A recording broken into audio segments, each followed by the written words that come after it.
Today we're talking about segments created by chords, secants, and tangents.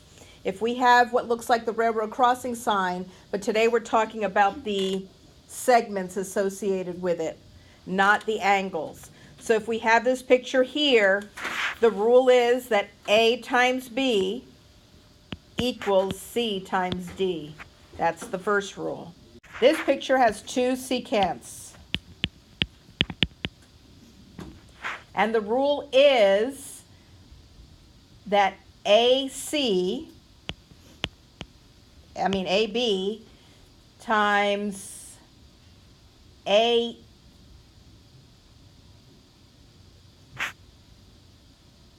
AB times AC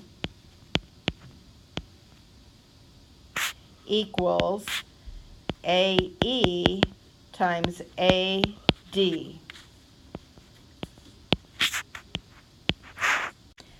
The length of the whole secant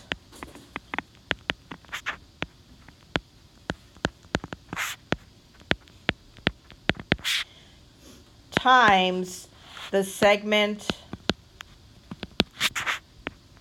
outside of the circle.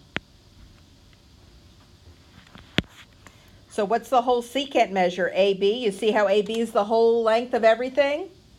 Times the piece outside the circle, which is AC, equals the other guy, AE times AD.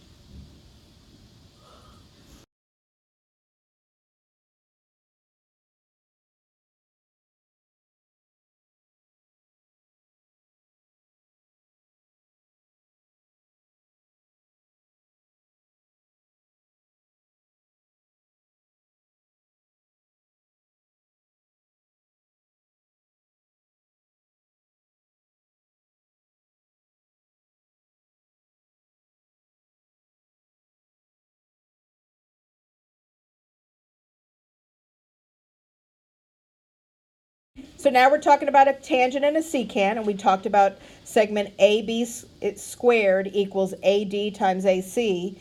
And in words, I wrote part of the tangent outside of the circle squared equals the whole segment of a secant times the part of the secant outside of the circle.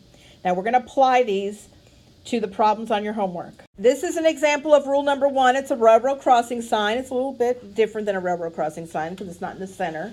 So we need to find this piece here. We need to find that piece there. They want to know what x is. Well, we know these two are the same. So what is x times x? 2x. X squared. Equals these two pieces. Okay? We know that one is 2. How much is it from that line down all the way to the bottom? It's not 10. How much is it? 8. Not 8. All the way to the bottom. From this piece here, all the way to here. How much is it? 18. That is correct. Wait, 18. Well, if this is the radius is 10, then this is 10 up here, right? And since this little piece is 2, this piece here is 8. So from that dot up at the top all the way to the bottom is 18. It's on this side of the railroad crossing sign. So you have to tell me what it measures. You're not going to get all the numbers. You got to look at it. That's why I chose this one to do. So now we have x squared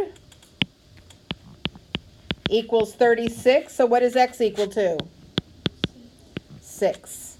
That is complete. So the railroad crossing sign is pretty clear. It's the two pieces multiplied together of each segment equal each other. So let's set it up. We have x times x plus 7. Those are the two pieces of that segment equal 3 times 6.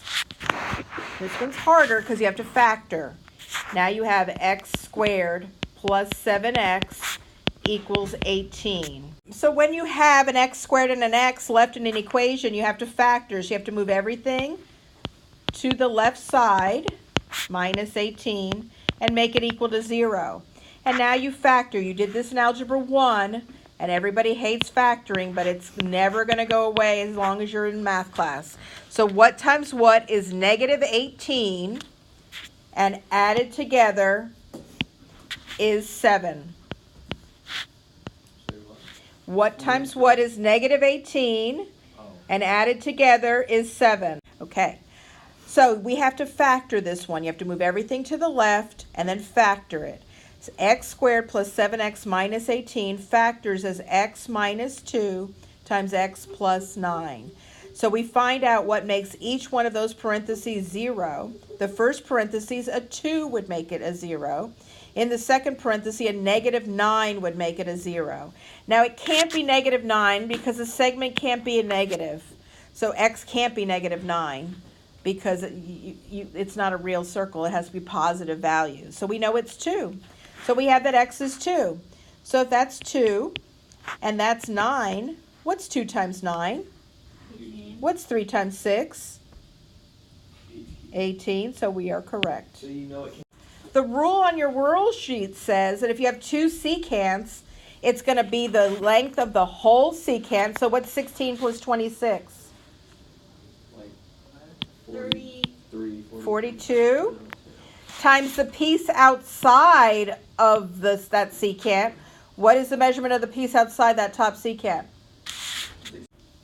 Okay, so it's center T, circle T is all it is. Okay, so the piece outside is this piece right here, 16, equals the whole other segment, which is 18.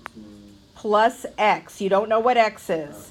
So it's 18 plus x times the piece outside, which is 18. Now here you're going to have to FOIL in and do some math. Everybody find x for me. So 42 times 16 equals 18 times 18 plus x.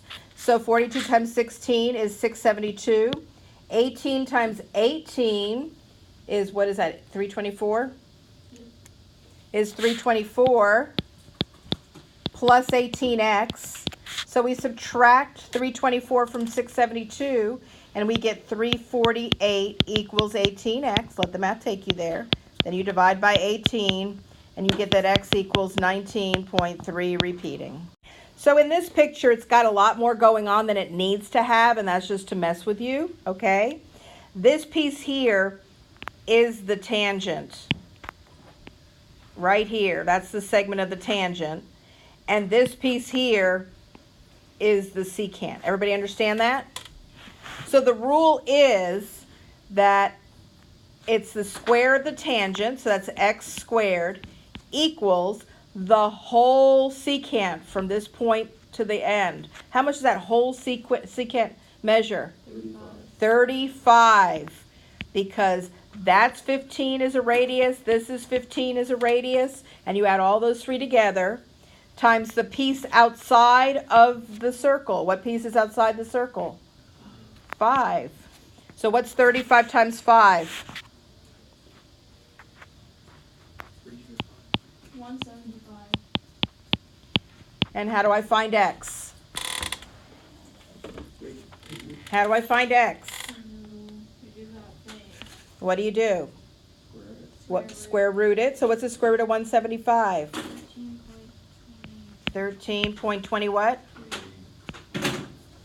In this case, we really didn't need this line, or this line. It's just put in there to mess with you a little bit. So to see if you get the rule or not, okay?